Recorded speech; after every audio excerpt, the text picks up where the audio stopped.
Okay, so next bit really is just to actually start running the test.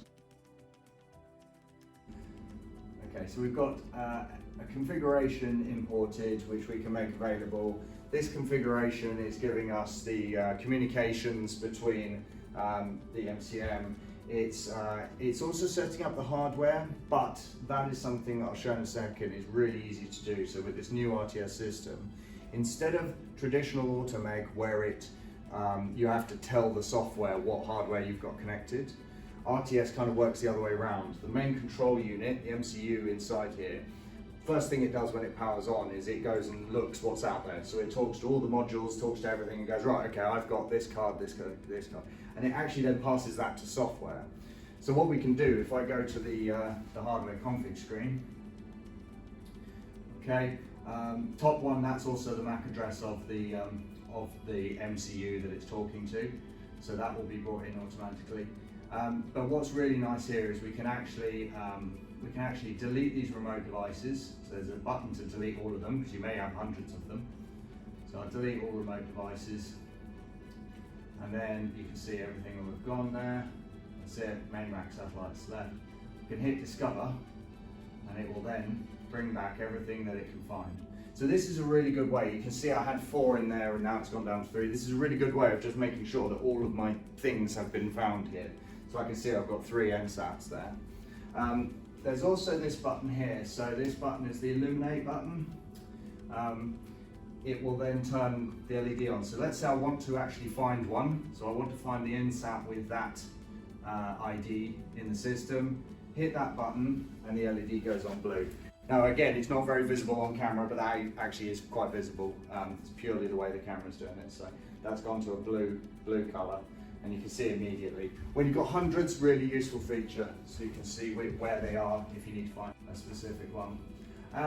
With Discover, it actually works for the main racks and satellites. So at the moment, what we've got a load of other things that have come up here, and this is because the satellite number is confused. So it thinks it's satellite 4 at the moment. So what we can do, just to get rid of all this, you can literally delete everything, do it all again, delete. And this is it. This is kind of a new thing to get used to, is actually don't worry about deleting your hardware config, because you can just hit this discover button and it'll all pop back again. So that will be what it thinks. So ignore satellite 1, 2 and 3, it's come in satellite 4, and it's telling me that it's got an extra low voltage and an umbilical connection module. Okay, it's also telling me the device ID, so there's some more information here. But this is the real new feature, so that it's kind of the complete opposite to the way AutoMeg works, is that actually now this tells the software what it's got. You can still change all this manually, but again, I recommend don't. If you get stuck with hardware or it's not working properly, just delete everything, hit discover, and it will come back again.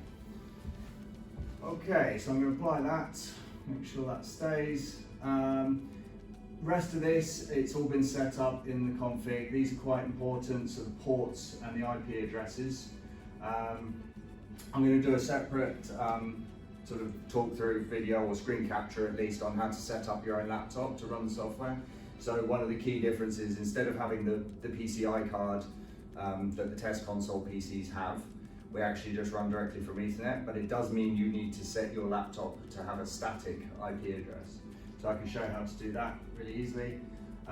Then the other really important bit in the software, again I'll go through later, is the ActiveXref database. So this is now where we record all of our harnesses. So I've preloaded it with 3 harnesses, and you'll actually see that the part numbers up there match what was displayed on them.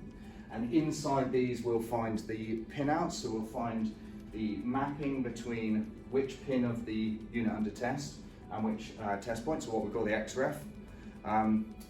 And we will also see the actual ActiveXref ID, so the chip that's inside there and what the software is expecting. And all built on Gen 3 software, so most of the same logic applies. Import a program, so I've already imported it here, it's called Harness Demo. This program is just testing for RTS continuity and shorts. So I'll go to run, and we'll see 3 subtests. Now this is the new type of subtest that you'll see.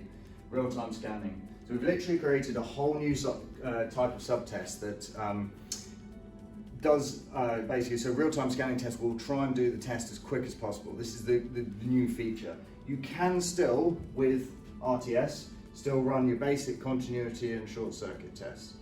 Obviously with the voltages that this uses, you can't do an insulation test. So it's all low voltage and it's all 5 volts DC. But the continuity and short circuit test work in the exact same logic as they have done.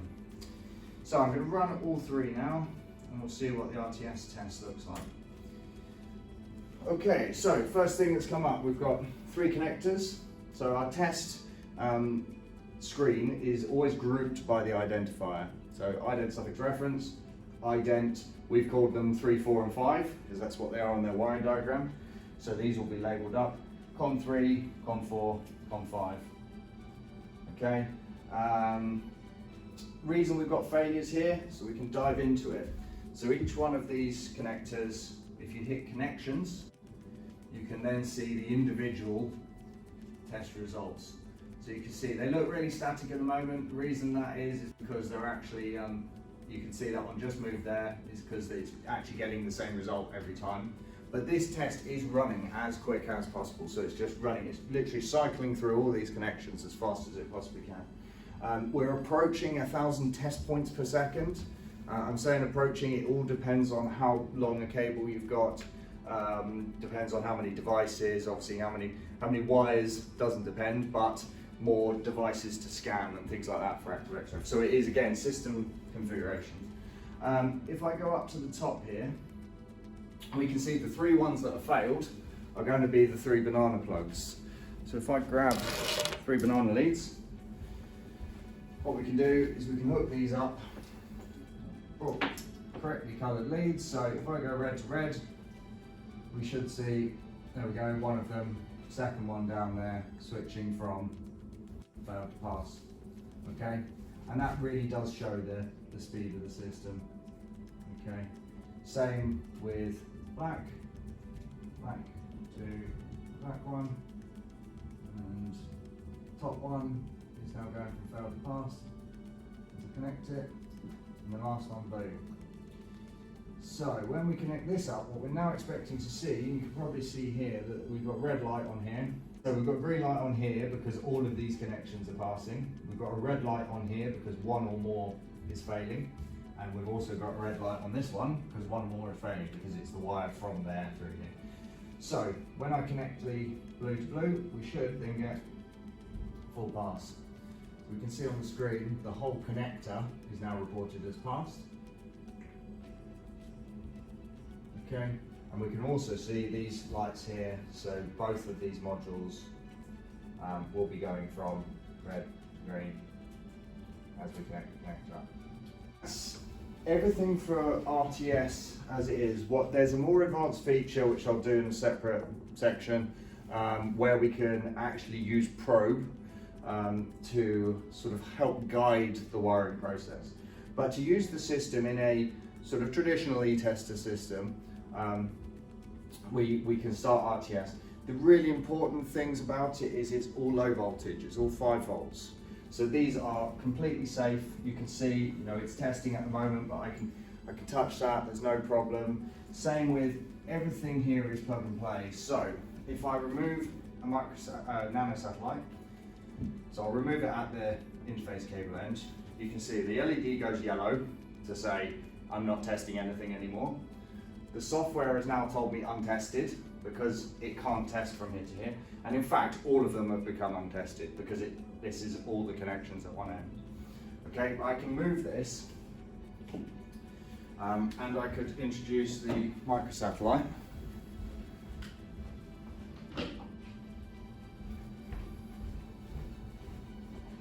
Okay, so I'll replace it with the microsatellite. Yellow lights come on immediately, so the test's running.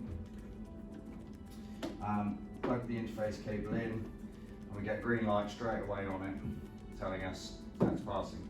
So this is the active XREF. This is what's really, again, really powerful about it. The system has read the chip inside the interface cable, and it now knows to use this connector for the test program. So everything's jumped back to life again, and you can see that we've got got a pass on the screen. Okay, swapping them out, so you can swap your NSATs around, you can swap the mags around, you can swap everything around, as long as these connectors are in the right place in the UT, because you have to, there's no way of getting around that, then anything else can be interchanged. So I can move it from one to the other. There we go, let's come up green there. Passed. The next two subtests, as I said, are the same. They are continuity and short, so I can move on to continuity. Now, the difference between running an RTS test, because obviously we're getting resistances here, and continuity test is that we will get more accurate results when running the continuity, and we can also change the current so that we can achieve a higher resistance.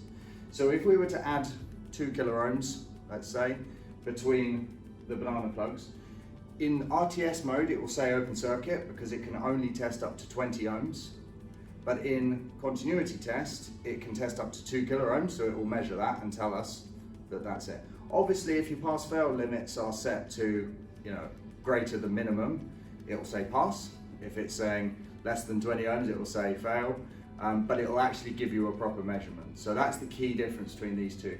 In order to achieve the speed, we fix the current, and we fix it at 200 milliamps. So we can test between 0.5 and 20 ohms. So I'll run the continuity test just to show. Again, don't worry about the fact there's no clicking. What we've got here, we've got 2 failures. Yeah, so these have actually failed lower than a minimum of 10 milliohms, so they've come out at 0. Again, that's just that's just my limits on my test. I should have set them to 0. The accuracy of the system is only specified between half an ohm and 2 kilo ohms. So anything below half an ohm, we're in the error limit anyway. It will obviously report a resistance, but it could be anything from 0 to half an ohm. So, so RTS is really about speed, quick connection, disconnection, whether your harness is wired correctly and whether it's hooked up, not 100% perfect sort of accuracy to 3 decimal places. As with all the other test programs, once it finishes, it will present us with the test report, and the test report has an extra real-time scanning subtest. Now, as with all the subtests, you can choose whether this is shown or not in the report. Airbus, for example, didn't actually want to see the results of the real-time scanning test in the report. They just wanted continuity and short. So they're kind of using it more as a hookup test. So you can literally start the test as you're going, start hooking up, finish wiring, and then find the faults. And then by the time real-time scanning test, by the time you've got all green lights, then you should be able to hit continuity and pass.